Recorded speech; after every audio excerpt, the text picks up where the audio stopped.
జై శ్రీమన్నారాయణ. నేను మీ icon astrologer Gattupalli Suresh Babu.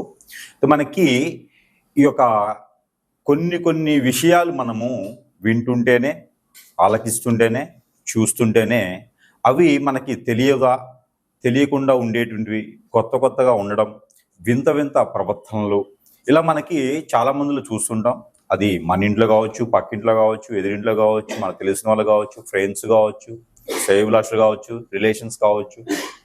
ఇక్కడ ఒక మనిషికి మనిషిలా ఉండడం, మనిషిలా ప్రవర్తించడం అన్నీ కూడా మనిషి ఎలా అయితే జీవిస్తారో, మనిషి జీవన ఆధారం ఎలా ఉంటుందో, జీవన శైలి ఎలా ఉంటుందో అలా కాకుండా సనాతన ధర్మానికి పాటిస్తూ ఉండకుండా భిన్నంగా ఉంటూ ఇబ్బంది పడుకుంటూ తనలో తానే ఇబ్బంది పడుతూ మనము కొన్ని రకాల పేర్లు ఉంటాయి. పిచ్చివాడీడు, వీడికి మెంటల్ వచ్చింది, బ్రెయిన్ పనిచేయట్లేదు, ఇలాగా కొన్ని రకాల రోగాలు రావటం, నొప్పులు రావటం ఇలా మనం చూస్తూ ఉంటాం. మనకు కూడా చాలా అనుభవాలు చూస్తూ ఉంటేనే వస్తూ ఉంటాయి. దానికి తెలిసిన వాళ్ళకైతే సూక్ష్మంగా చూడాలి, తెలియని వాళ్ళైతే లైట్ తీసుకొని ఏం కాదులే అనుకుంటారు. కొంతమంది ఏంటంటే గుళ్ళలోకి వెళ్ళడం, ఏదైనా పూజలు హోమాలు ఉండి చేయించుకోవడం, ఒక్కొక్కరు ఒక్కొక్కలాగా చేస్తూ ఉంటారు అనమాట. దీనికి అంతటికీ కారణం, ఇదంతా ఎందుకు చెప్తున్నాను అంటే కనుక, దీని అంతటికి కారణం ఏంటంటే కనుక, మంచి ఎలా ఉంటుందో చెడు కూడా అలానే ఉంటుంది. ఆ చెడుకు సంబంధించినటువంటి విషయాలలో కొన్ని విషయాలు మనం గమనించినట్లయితే, చేతబడి, హిప్నాటిజం, బ్లాక్ మ్యాజిక్, కాలాజాదు, వశీకరణం, మందు పెట్టడం, ఇలాగా చాలా రకాల పేర్లు ఉంటాయి. యక్షిణి విద్యలు, బాగల్ముఖి, భానుమతి, ఇంకా చెప్పుకుంటూ పోతే స్పిరిట్ అంటారు. కొన్ని స్పిరిట్ ప్రేయర్స్ ఉంటాయి. ఇలాగా చెప్పుకుంటూ పోతూ ఉంటే చాలా రకాలు ఉంటాయి పేర్లు. కాలభైరవుని పూజిత వాళ్ళు అంటారు, ఇలాగా ఇంకా భైరవ పూజలు అంటారు. ఇలా చాలా ఉంటాయి అన్నమాట. అలాగా చెప్పుకుంటూ పోతే బొచ్చుడు ఉంటాయి.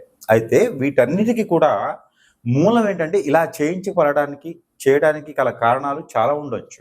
ఒక మనిషి మీద ఒక మనిషికి పడకపోవటం, విరక్తి, విసుగు, కోపం, చిరాకు, చికాకు, ఆందోళన, వ్యసనం, రంది, ఓర్చుకోలేని తత్వం, ఇలాగా చాలా రకాలు ఉంటాయి.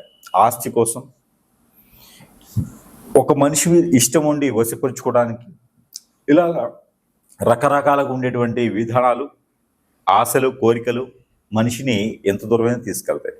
పోనీ ఇలా చేసేవాళ్ళు ఉన్నారా అంటే ఖచ్చితంగా ఉన్నారని చెప్పవచ్చు.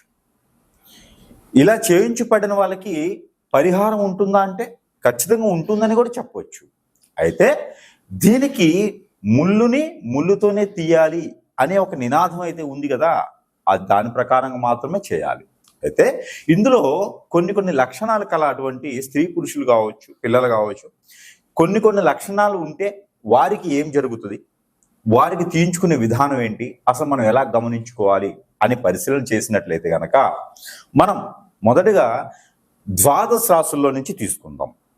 ఎందుకు అంటే ఈ ద్వాదశ రాశుల నుంచి తీసుకోవడం వలన వారి రాశి ఏంటి, వారి నక్షత్రాలు ఏంటి, వారి యొక్క గుణగణాలు ఏంటి, వారికి ఉండాల్సినటువంటి విధానం లేకుండా వేరే ధోరణిలో ఉంటే వారికి ఏం జరిగింది అనేది కొంచెం తేలికగా మనం గమనించుకోవచ్చు.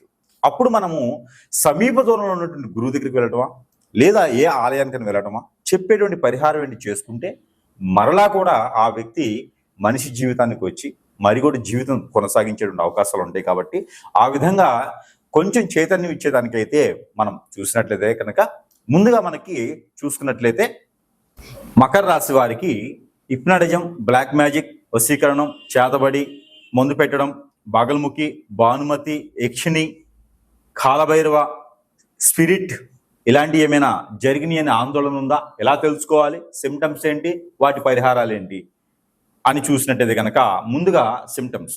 అయితే మకర రాశి వారు ఎవరికైనా సహాయం చేయగలిగేటువంటి కెపాసిటీ, ఆందోళన చెందేటువంటి ఆలోచన, ఎంత సమస్యనైనా సరే సమృద్ధి చేసేటువంటి గుణం ఉంటుంది. అంటే ఊబిలో కూరుకుపోయిన వాళ్ళకి కూడా చెయ్యి అందించి లాగితే ఆ మకర రాశి వారు లాగితే ఖచ్చితంగా వారు బాగుపడతారు. ఎక్కడైనా షాపులు కానీ ఏమైనా ఓపెన్ చేయాలంటే మకర రాశి వారి చేత బోని చేయించుకుంటే ఖచ్చితంగా అవన్నీ దినదిన అభివృద్ధి అవుతాయి. అలాంటి మకర రాశి వారికి కూడా ఆందోళన, ఆలోచన, అలానే బాడీలో kidneys problem, liver problem, stomach related problems ఎక్కువ రావటం, అలానే మీకు మోకాళ్ళ దగ్గర నుంచి కింద లావు కావటం, బల్జింగ్ అవ్వటం, నొప్పులు పుట్టడం, అరికాళ్ళు దగ్గర నొప్పులు రావటము, బల్జింగ్ అవ్వటము, అదే స్పెల్లింగ్ రావటము, నడవలేకపోవటము, ఎక్కువ మాట్లాడలేకపోవటము, ఏ వ్యాపారం చేసినా నిలబడకపోవటము, ఎన్నో వ్యాపారాలు మార్చటము, అందరు ఎవరు నమ్మలేని పరిస్థితికి వెళ్ళటము, మిమ్మల్ని ఒక దొంగలా ముద్ర వేయటము, మోసగాడిగా ముద్ర వేయటము, ఇలాంటివన్నీ కూడా మీ జాతకంలో లేవు. జాతకం బాగుంటుంది, ఎదుటి వాళ్ళకి సహాయం చేసే విధంగానే ఉంటుంది. కానీ ఎవరో మీ మీద ఇలాంటి చెడు ప్రయోగం చేయించారు. మంచి ప్రయోగం చేస్తే చాలా సంవత్సరాలు పడుతుంది మీకు అవడానికి, కానీ చెడు ప్రయోగం కొన్ని రోజుల్లోనే మీకు అవుతుంది.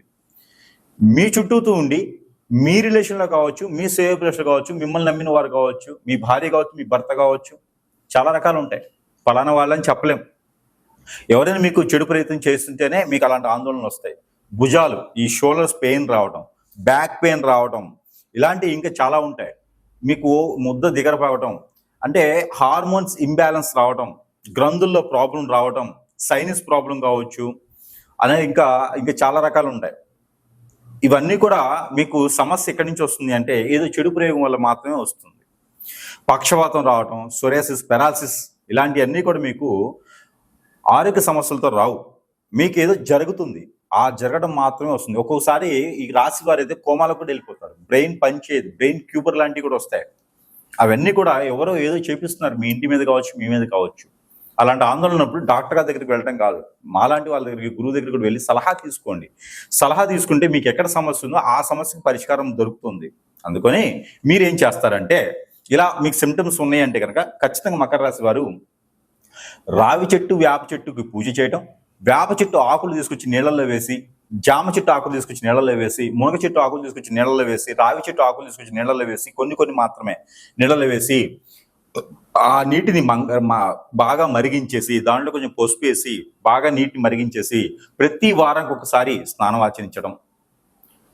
ఆ స్నానానికి ముందు నువ్వుల నూనె, వేప నూనె, ఆముదము, కొబ్బరి నూనె, మరొకటి ఏంటంటే మస్టర్డ్ ఆయిల్, ఆవాల నూనె, నువ్వుల నూనె, ఆముదము, కొబ్బరి నూనె, మస్టర్డ్ ఆయిల్, ఇలాగా 5 రకాల ఆయిల్స్ మీరు తీసుకొని అవన్నీ కూడా సమపాలలో కలుపుకొని ఉదయించేటువంటి సూర్యుని కిరణాలు దాంట్లో పడేలా ఉంచి ఆ ఆయిల్ని మీరు మద్దన చేసుకొని ఆ తనంతరము మీరు నేను చెప్పినటువంటి స్నానం ఆచరించినట్టయితే ఖచ్చితంగా మీకు ఉన్నటువంటి బ్లాక్ మ్యాజిక్ కావచ్చు, హిప్నోటిజం కావచ్చు, చేతబడి కావచ్చు, ఇలాంటివన్నీ కూడా కొంతమేర తగ్గుముఖం పట్టేలాగా కనిపిస్తుంది. ఈ రెమెడీ ఖచ్చితంగా మీరు చేయాల్సిందే. మరొకటి, ఉదయించే సూర్యుడికి సూర్య నమస్కారాలు చేయడం, నీళ్లు ఆర్జినివ్వడం లాంటివి చేయండి. ఇక మీరు దేవునికి ఆరాధన అయితే కనుక దక్షిణామూర్తిని ఆరాధించుకుంటే చాలా మంచిది, లేదా కుమారస్వామి, సుబ్రహ్మణ్య స్వామికి ఆరాధించుకుంటే చాలా మంచిది. ఇంకా మీకు తగ్గలేదంటే ఈ కొంతమేర ఉపశమనం ఓకే, ఇంకా మీకు పూర్తి కావాలంటే గురువుల గారికి ఎవరికైనా ఉంటే సమీపంలో కలవండి, వారిచ్చే సలహాలు తీసుకోండి, రెమెడీస్ పాటించండి. ఖచ్చితంగా మీకు మళ్ళీ మనిషిలాగా ఉండేటువంటి అవకాశాలు, మళ్ళీ మీరు ఎదిగేదానికి అవకాశాలు అయితే ఉంటాయి. ఖచ్చితంగా ఇలాంటివి అయితే మీకు ఉన్నాయి. ఆ చింతన చికాకు ఉంటే కనుక ఖచ్చితంగా మీరు సందర్శించండి, మీకు ఆ ఉన్నటువంటి ఇబ్బంది అయితే తొలగుతుంది. జై శ్రీమన్నారాయణ.